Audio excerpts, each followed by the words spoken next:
You might be wondering, okay, Holly, what on earth is weight loss forensics? Why should I even care? How are you any different than the million other weight loss coaches out there? And is this going to actually help me to lose weight? Welcome to Weight Loss Forensics. I'm your host, Holly Bertone. Weight Loss Forensics is where we use FBI tactics to investigate cravings, overeating, and why diets suck. And if that sounds interesting to you, keep listening because this is going to change everything you know about losing weight. Especially if you've asked yourself, how is it I'm doing everything right? I'm counting the calories and the points and the macros and eating those sad little salads for lunch, but the weight isn't budging. And that voice in your head has probably been whispering, what is wrong with me? I mean, maybe you're thinking, maybe it's just my genetics, or maybe I just have a slow metabolism, or maybe I just don't have any willpower. Maybe I'm just stuck being overweight. And you're probably wondering if losing weight is even possible at this point. I'm your host, Holly Bertone. I'm a former FBI Chief of Staff for Counterintelligence, now known as the Emotional Eating Profiler and Coach. And what I learned about spotting threats at the FBI is exactly what I teach you how to do now in your kitchen, in the break room at work, even in your car at a red light when those cravings hit. I use weight loss forensics to help you to get to the bottom of the mindless snacking, the food noise, the emotional eating, the overeating. That's what you're going to get here on the show. And when you're a student inside of my program, you're actually going to learn even more ninja tactics on how to brainwash yourself so that food no longer has this obsessive control over you. And here's the thing. I'm not just a weight loss coach. I've lived this. For 20 years, I juggled a project management career in consulting and federal government service. I battled breast cancer. I healed myself from an autoimmune disease, went through a divorce, empty nester, lost my mom. But the through line of all of this was that for over 40 years, I was an emotional eater. I was a stress eater. I was an overeater.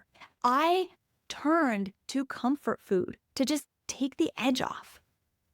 And if you're anything like I was, you've probably told yourself, you know what, I'm just going to get back on track tomorrow. And that loop becomes a prison. I know what it's like to feel just completely out of control around food. Because when I turned 49, I felt like the weight just piled on overnight. I mean, it wasn't budging. Despite being a health coach, despite doing everything right. And here's what this looked like for me. I was eating clean all week long. I was doing all the cardio, even lifting. But what I did on the weekends might shock you, especially because I'm a health coach. So I would take a pint of ice cream and I would divide it into thirds. So that one pint, it would last Friday, Saturday, Sunday. So in my head, it was a third on Friday, third on Saturday, third on Sunday. And that whole moderation, everything in moderation thing, it just makes sense. And it was perfectly logical. Like this treat, one pint over the weekend, totally fine. And especially because I was eating healthy all week long. But plot twist, that is not what happened. I would put my spoon into that pint of ice cream on Friday. And then the next thing I know, it was gone. So I would eat another pint on Saturday and another pint on Sunday. And then I would pair that pint of ice cream with this huge bowl of homemade popcorn. I do the air popcorn on the stove. And I justified this because I worked hard all week. I ate healthy all week. This was my weekend treat. I mean, it was just my weekend treat. It was my weekend ritual. But one Sunday, I just inhaled that third pint of ice cream. And it was just like every other weekend. And my spoon is literally at the bottom of the container. I'm in the groove. My spoon is in the groove. I am trying to get that last little bit out. I don't even remember eating it. I just know that there was literally just these tiny little drops left and I wanted it to last. And I realized what I was doing. And I'm like, Holly Bertone, what is wrong with you? Like, why can't you just eat a few bites of ice cream? Just have a few bites and then just put it back in the freezer. Why can't you eat like a normal person? How is it that you have it so together in all other areas of your life, but you are just completely out of control around food. And there might be someone who's watching or listening and you know all about those ugly emotions that you feel right after you finish that bag of cookies or the chips or the chocolate. That feeling of, I ate everything and I just want more. And I walked upstairs to my walk-in closet and I looked around at all of the beautiful clothes that I own. These beautiful clothes that I wasn't even wearing anymore. Because even though I was technically at a healthy weight, I was pretty much the top end of that healthy weight. And my clothes were just tight enough to be uncomfortable, like that stuffed sausage feeling. So I just lived in baggy clothes, which made me want to hide even more. And here's the thing. I didn't want to just hide my body. I was hiding this shame and embarrassment of how out of control I was around food, how my entire life revolved around food, and especially as a health coach. I felt like a fraud. I felt like an absolute failure. I mean, I'm supposed to be the one who others look up to and respect as someone who's healthy. I should know better. I should do better. I should be better. And that shame was suffocating. And maybe someone here watching or listening, maybe you've had a time in your life where you're putting on these appearances that you've just got it all together. But behind closed doors, you're just this hot mess. Like you don't want anyone to find out your secret. And in that moment, I remembered what it was like when I was 40 pounds overweight and I hated how fat I looked. I remembered what it was like when I was dealing with breast cancer and autoimmune disease and how much I just hated what those diseases did to my body. And I vowed that I would never go back to that place again. And I made a decision. Something needed to change. And it was a hard truth to actually admit that it doesn't matter how much you weigh or how healthy you eat most of the time. If you are struggling with emotional eating, that food noise is always going to win.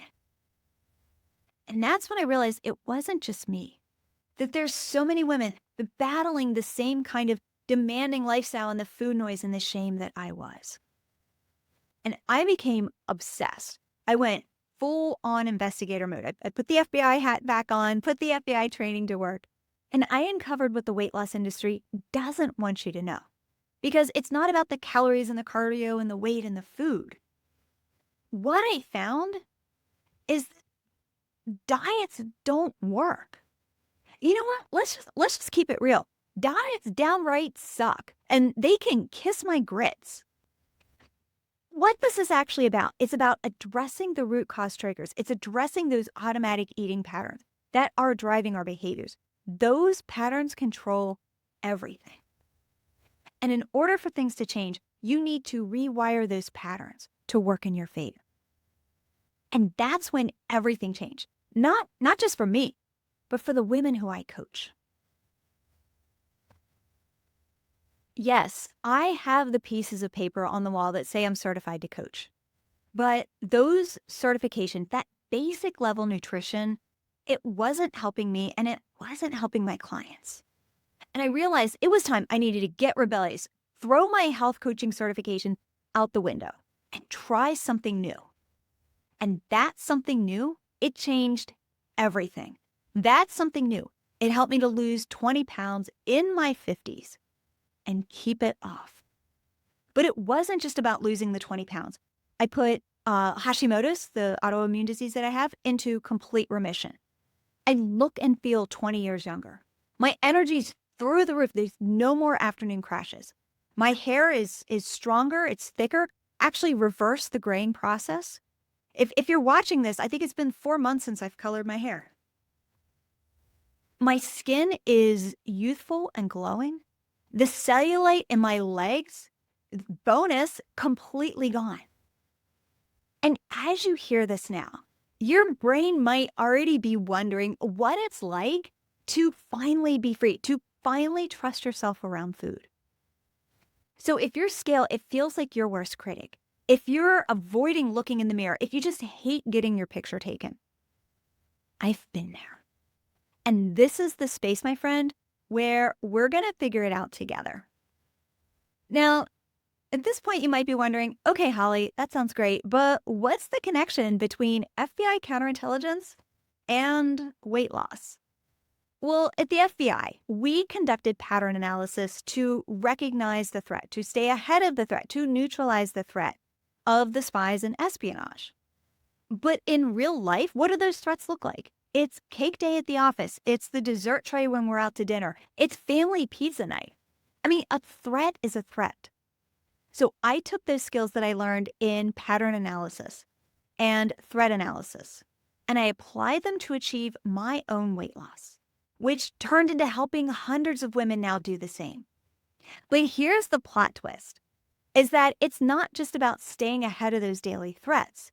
That permanent change comes when we can actually rewire our brain to make different decisions. That's where the neuroplasticity comes into play. I mean, think about it. Do you want to lose weight? Or do you want to keep it off in a sustainable and effortless way that actually works with your lifestyle? I mean, if you have ever looked in the mirror and was like, I am just so sick and tired of starting over, this show, Weight Loss Forensics, was built for you. And here on Weight Loss Forensics, I share all of these tactics with you. We're going to dive deep into the psychology of weight loss, emotional eating triggers.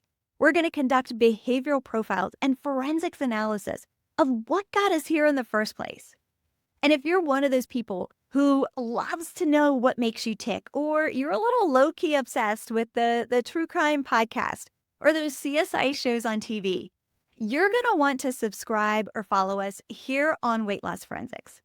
In fact, you know what? Go hit that subscriber button so you don't miss an episode. We do things a little differently. Actually, you know what? We do things a lot differently because you're not going to hear about the calories or the macros or those sad little salads. You are going to get FBI counterintelligence inspired strategies, the real psychology behind why you self-sabotage around food, behavioral profile tactics that work to not just lose weight, but to actually make this a part of your healthy lifestyle so you can keep it off for good. I mean, isn't that the real goal?